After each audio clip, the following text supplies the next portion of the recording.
Assalamualaikum warahmatullahi wabarakatuh. Alhamdulillahil qail fi kitabihil karim. A'udzubillahi minasyaitonirrajim. Bismillahirrahmanirrahim. Yarfa'illahu alladhina amanu minkum walladhina utul ilma darajat. Sadaqallahul azim.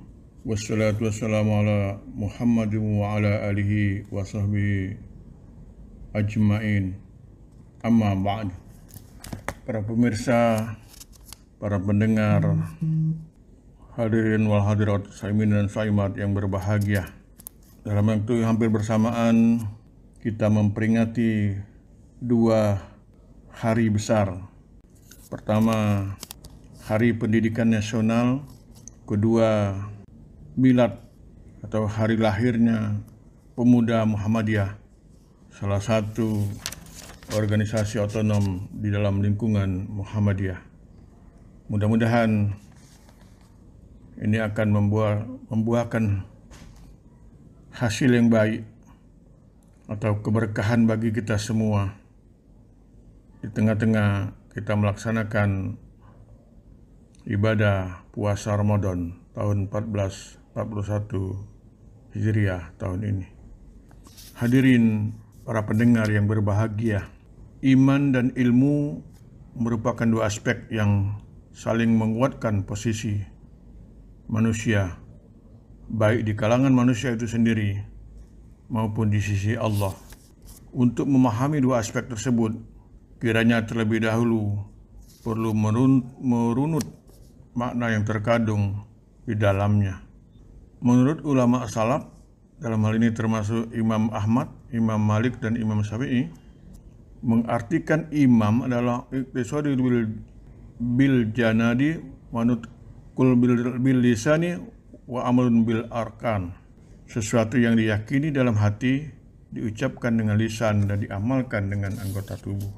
Para pendengar yang berbahagia, dengan demikian iman mempunyai dua dimensi, yaitu dimensi batin dan dimensi lahir, lisan dan perbuatan, yang secara integral harus terwujud dalam satu kesatuan. Bila dilihat dari arti kebahasaan, ada kejelasan dan di dalam Al-Quran penyebutan kata ilmu dengan berbagai macam perubahan bentuknya menurut Qiyai Shihab terulang sebanyak 854 kali. Hal ini menggambarkan betapa urgensinya ilmu tersebut bagi kehidupan manusia. Dalam pandangan Al-Quran juga tersurat adanya klasifikasi ilmu, yaitu ilmu yang diperoleh manusia tanpa diawali dengan usaha, yang disebut sebagai ilmu laduni, dan ilmu yang diperoleh manusia atas dasar usaha, yang disebut dengan istilah ilmi kasbi. Bagaimana selanjutnya tentang posisi manusia yang beriman dan berilmu? Untuk memberikan jawaban di atas pertanyaan tersebut, kiranya perlu diuraikan satu persatu. Pertama, tentang orang beriman. Secara tekstual, Allah telah mengisyaratkan karakteristiknya atau ciri-ciri orang beriman dalam surat Al-Mu'minun, surat ke-23 ayat 1 sampai 11. Di antaranya adalah orang yang khusyuk dalam sholatnya, orang yang menjauhkan diri dari perkataan dan perbuatan yang tidak berguna, orang yang menunaikan zakat, orang yang menjaga kemaluannya, orang yang menjaga amanat yang dipikulnya dan janji-janjinya, serta orang yang memelihara sholatnya. Orang tersebutlah yang akan mewarisi surga Firdaus dan ia akan kekal di dalamnya. Ayat tersebut menggambarkan kepada kita di satu sisi tentang bagaimana penataan kehidupan batin dan kehidupan lahir dari seorang yang beriman, yang harus mewujud dalam dimensi pribadi, yang kemudian juga berdampak pada dimensi sosial, baik yang menyangkut tataran etik maupun materialistik. Sedang pada sisi lain, Allah telah menjanjikan sebuah penghargaan yang sangat besar atas jerih payah orang-orang beriman. Keabadian hidup dengan mewariskannya Firdaus sebagai tempat tinggalnya. Pada posisi yang lain, Allah memberikan jaminan perlindungan atas orang beriman sebagaimana tersebut pada surat Al-Baqarah ayat 257. Allahu waliyul ladzina amanu yukhrijuhum minadz zulumati ilan nur. Allah pelindung orang-orang yang beriman. Dia mengeluarkan mereka dari kegelapan atau kekafiran kepada cahaya atau iman. Adapun kedudukan orang beriman di hadapan sesama mukmin adalah dipadukan oleh Allah bagaikan tubuh yang satu, yang saling memberikan kenyamanan dan tidak merelakan atas penderitaan antara anggota satu dengan yang lainnya. Terkait ini, Rasulullah SAW bersabda, "La yu'minu ahadukum hatta yu'jibu li ahihi ma yuhibbu li nafsihi." Tidaklah dipandang beriman seorang dari kalian sehingga disukainya untuk saudaranya apa yang disukainya untuk dirinya sendiri. Bahkan pada hadis lain juga disebutkan, siapa yang tidak berbelas kasih kepada manusia, niscaya Allah tidak berbelas kasih pula kepadanya. Hadis Bukhari. Sedangkan mengenai kedudukan orang beriman di sisi Allah, sebagaimana tercermin pada surat Al-Mujadilah ayat 11 yang tadi saya bacakan pada mukadimah, Allah akan meninggikan orang-orang yang berilmu di antara kamu dan orang-orang yang berilmu pengetahuan ke beberapa derajat. Artinya, dengan ilmu pula orang akan mampu untuk mengenal Tuhannya.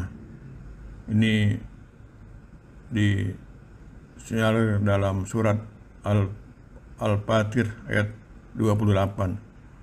Inna ma yahsallahi min ibadil ulama. Sesungguhnya yang takut kepada Allah di antara hamba-hambanya adalah ulama. Sedangkan kedudukan ilmu di hadapan sesama manusia secara historik mempunyai posisi yang sangat penting. Dengan penguasaan ilmu, manusia akan menjadi sumber rujukan. Dalam surat An-Nahl ayat 43 misalnya, "Fas'alu ahla zikri in kuntum la ta'lamun." Bertanyalah kepada orang-orang yang mempunyai pengetahuan jika kamu tidak mengetahui. Pada sisi lain, ilmu mempunyai peranan penting manusia untuk dapat membangun peradaban. Dengan penguasaan ilmu tersebut, kelompok manusia tertentu akan menjadi lebih unggul dari kelompok manusia yang lainnya. Oleh karena itu, Islam mewajibkan untuk menuntut ilmu dan dalam rangka memerangi belenggu kebodohan. Mengingat pentingnya ilmu tersebut, perlu kiranya di samping kita harus berupaya untuk mendapatkannya atau menuntutnya, juga selalu memohon kepada Allah. Hadirin para pendengar yang berbahagia, barangkali demikian saja yang dapat saya sampaikan. Suasana seperti ini, artinya suasana bulan Ramadan, kemudian musibah pandemi COVID-19 ini, mudah-mudahan membuat kita lebih tawakal, lebih kuat lagi dalam mengarungi kehidupan di alam semesta ini. Karena itu, kita berharap musibah ini janganlah membuat kita kehilangan arah, kehilangan makna hidup, bahkan kehilangan optimisme akan masa depan. Mari kita hidupkan ibadah kita di bulan Ramadan ini agar senantiasa menyinari, memajukan bulan Ramadan ini bagi kita pribadi dan organisasi kita yang kita cintai ini. Terakhir, saya menutup sedikit dengan dua doa. Rabbi zidni ilma warzuqni fahmah. Kemudian yang kedua, Allahumma inni a'udzubika min ilmin la yanfa'u. Ya Tuhanku, tambahkanlah kepadaku ilmu pengetahuan dan pemahaman. Dan ya Tuhanku, aku berlindung kepadamu dari ilmu yang tidak bermanfaat. Ini saja barangkali yang dapat saya sampaikan. Nasrun minallah wa fatun qarib. Wassalamualaikum warahmatullahi wabarakatuh.